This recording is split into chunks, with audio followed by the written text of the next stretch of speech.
अरे ये तोता कहाँ से आया। जुगनू और शमा की स्कूल से आते ही दरवाजे के अंदर रखे पिंजरे पर नजर पड़ी तो वो खुशी और हैरत से चीख कर, परिंदों की दुनिया का दरवेश हूँ मैं, सिर्फ तोता नहीं हूँ मैं। ये आवाज कहाँ से आई? किया ये तोता बोला था। शमा ने परेशानी से इधर उधर देखकर पूछा, लेकिन ये शेर तो इकबाल ने शाहीन के लिए कहा था, तोते के लिए तो नहीं कहा था। जुगनू बोला, उसे कहते हैं अपने मुंह में मिठो बनना। शमा बोली, फिर दोनों भागे भागे बावर्ची खाने में गए जहां अम्मी खाना बना रही थीं। अम्मी वो तोता कौन लाया है? दोनों ने एक जबान होकर पूछा। वो तुम्हारी शाहीन आपी लाए हैं। उनके उर्दू के प्रोफेसर एक माह के लिए मुल्क से बाहर गए हैं, किसी सेमिनार में शिरकत के लिए, तो उनकी नज़र में शाहीन ही बेहतरीन शख्स थी जो इस फलासफर तोते की निगरानी कर सकती थी। अम्मी बोली, चलो एक ना शुद्ध दो शुद्ध। जुगनू बोला, पहले किया शाहीन कम थी फलसफा झाड़ने के लिए, जो अब ये बोलने वाला तोता भी हम पर मुसल्लित कर दिया गया है।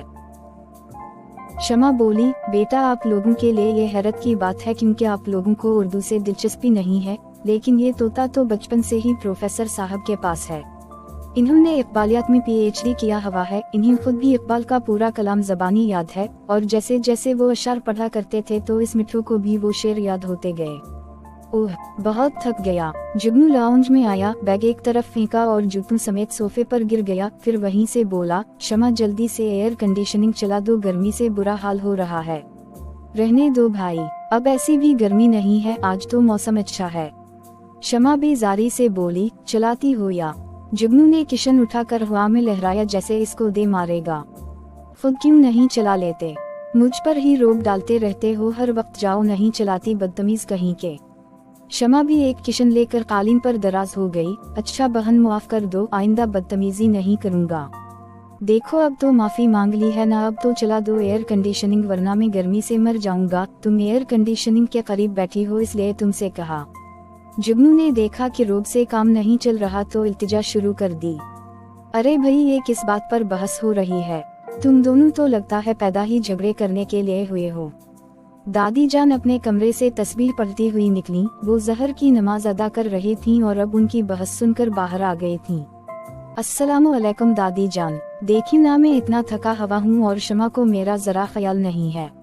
जुगनू जरा और सोफे में धनसते हुए खफगी से बोला, तेरे सोफे हैं अफरंगी, तेरे कालीन हैं ईरानी, लहू मुझको रुलाती है जवानों की तन आसानी, ही नून हुन्ना नून हुन्ना नून हुन्ना। इन तीनों ने हैरत से मिठू को देखा।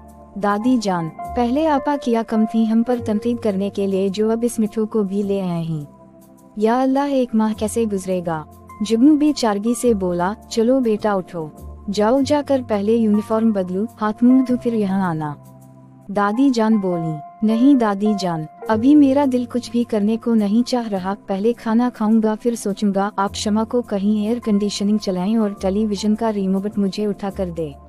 जुगनू ने फिर आर्डर जारी किया तो मिठू भी बोले, बना ना रह सका है दिल के लिए मौत, मशीनों की हुकूमत, एहसास मरूद को कुचल देते हैं आलात। दादी जान में उसे जान से मार दो लगा।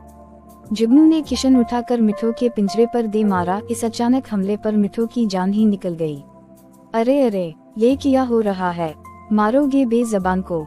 आपा गुस्से से बोली, जिन्होंने अपने कमरे से निकलते हुए सब देख लिया था। उफ अल्लाह मेरी तौबा, ये बेजबान है। जुगनू कानों को हाथ लगाता हुआ बोला, इतना तो कोई प्रोफेसर भी नहीं बोल सकता, उसने तो आते ही मेरा सुकून बर्बाद कर दिया है। देखना मैं उसे घर से निकाल कर ही रहूंगा। जुगनू गुस्से से पैर पटकता हुआ अपने कमरे में चला गया। कहानी मुकम्मल नहीं हुई, अभी अगला हिस्सा अलिफ गली वीडियो में देखें।